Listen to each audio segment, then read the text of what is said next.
What's up, bros, and welcome. Now today I'm going to be showing some Ant-Man villains turned into heroes, so let's get down to business.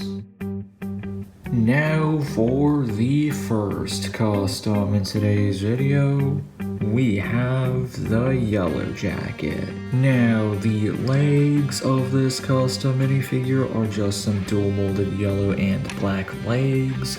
The torso we're going to be using is from a random bounty hunter minifigure, except the torso is reversed, and we also have some yellow arms and some black hands.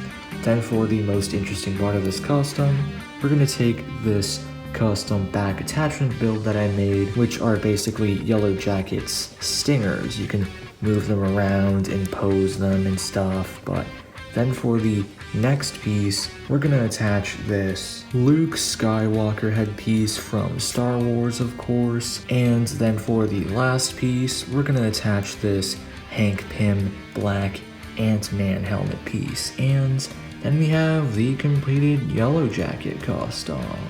And another thing, the back build is actually pretty simple. We just have this clear back attachment piece with two studs on the back. We have this black piece right here, and we have this pretty simple stinger arm build. We also have a yellow stud right here. I would have used multiple for this custom, but I only had one, so I just attached it onto one of these stingers. We can attach that to the back, and we have another stinger right here with another black piece right here. And to lock all the pieces in place, we're gonna attach this dark gray piece to the back, and that's basically it for this Yellowjacket custom. Now, the backstory for this custom is based off of the version of the Yellowjacket from the MCU or the first Ant-Man movie. Basically, we have Darren Cross, but in this universe, Ant-Man entrusted him to become the next Ant-Man, and by the Ant-Man I mean the Hank Pym version, so he also turned him into his sidekick, and he thought he could be the Yellowjacket, so now he's Yellowjacket full-time, and he's also the head of Pintech or something, and Scott Lang also becomes the Ant-Man, and Darren just stays as the Yellowjacket because he wants to be his own man and he wants to be his own superhero. Now for the second custom in today's video, we have Ultron. Now the legs of this custom minifigure are from a random Nexonites minifigure. I don't even remember who this character is. The torso is from the same minifigure as well, except it's reversed. We also have some light silver arms and some dark gray hands. Then we're gonna take this Ultron neck guard headpiece and attach that to the torso right there. Then for the last piece, we're gonna take another random Nexonites piece. This time it's from like a random servant robot or something. Attach that to the torso, and then we have the completed Ultron custom. Now, in this universe, I've decided that instead of Tony Stark creating the Ultron robot, instead I'm going off of the comics where Hank Pym is actually the one that creates the Ultron program. And in this universe, Hank Pym successfully creates Ultron, and it actually doesn't go haywire, and Ultron is actually just a good robot that wants to protect humanity instead of destroy it. And I could also throw in the fact that Darren Cross, or the Yellowjacket in this universe, also helped his mentor Hank Pym create the Ultron robot, so they both created Ultron in this universe. And this is just my take on a good Ultron, and the design is basically just Ultron with yellow or orange parts instead of red to represent how he's not a villain in this universe. And I know I already recently made a good Ultron custom, but I think that one is really bad compared to this one because that one had red parts all over, so it kind of seems like he's still a villain and he still wants to like destroy humanity and stuff. But yeah, that's basically it for this custom.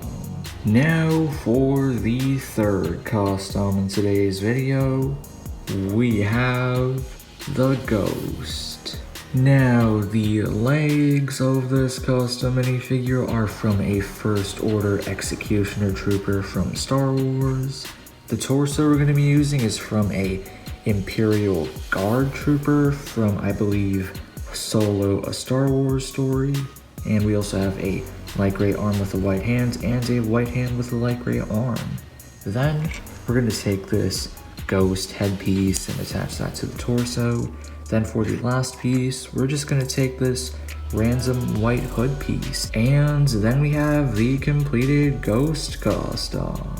Now, in this universe, Ghost is actually just an agent that ended up joining the Avengers, so she was never really a bad guy, she was never abused by S.H.I.E.L.D. or anything. She was just a normal S.H.I.E.L.D. agent with some special powers that she ended up learning how to control, and then she just ends up joining the Avengers. But yeah, that's basically it for this custom.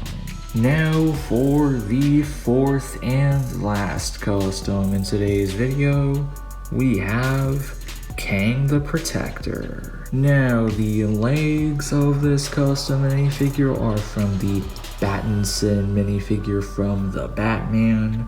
The torso we're going to be using is from a Dr. Octopus minifigure, and then we're going to attach some dual molded green and black arms with some green hands as well. We're going to attach this Zurg armor piece to the torso, except it's reversed, just to cover up the yellow parts on the torso. Then we're going to attach this Bounty Hunter headpiece from a LEGO CMF series, and then for the last piece, we're going to attach this green Nexo Knights helmet, and then we have the completed Kang the Protector costume. Now, in this universe, instead of being called Kang the Conqueror, Kang is called Kang the Protector, due to the fact that in this universe, he's just a guy that came from the future into the past to help his heroes that he likes so much to help protect the universe and stuff like that. Instead of conquering the universe, he just wants to protect it, and he just wants to be a famous superhero. I based his backstory off of Booster Gold from DC, because that's who I think he would be if he was a superhero. But yeah, that's basically it for this custom. But anyway, that's basically it for this video. I was gonna make this video a couple months ago to celebrate Ant-Man 3's release, but then I decided to make some Kang variants instead to celebrate. So now this video got pushed back to now, so now I can finally show these random Ant-Man villains turned into heroes that I made. There aren't really a lot of popular Ant-Man villains that I could make, so I had to grab Kang because that's the only good Ant-Man villain that I could find other than Ghost and the Yellowjacket. I also decided to throw in Ultron because I haven't really made Ultron as a hero for my Iron Man villains turned into heroes video, so I thought I'd just throw him into this Ant-Man one instead. But yeah, feel free to check out my other videos. I mostly make custom minifigures. Have a great day. See ya, bros.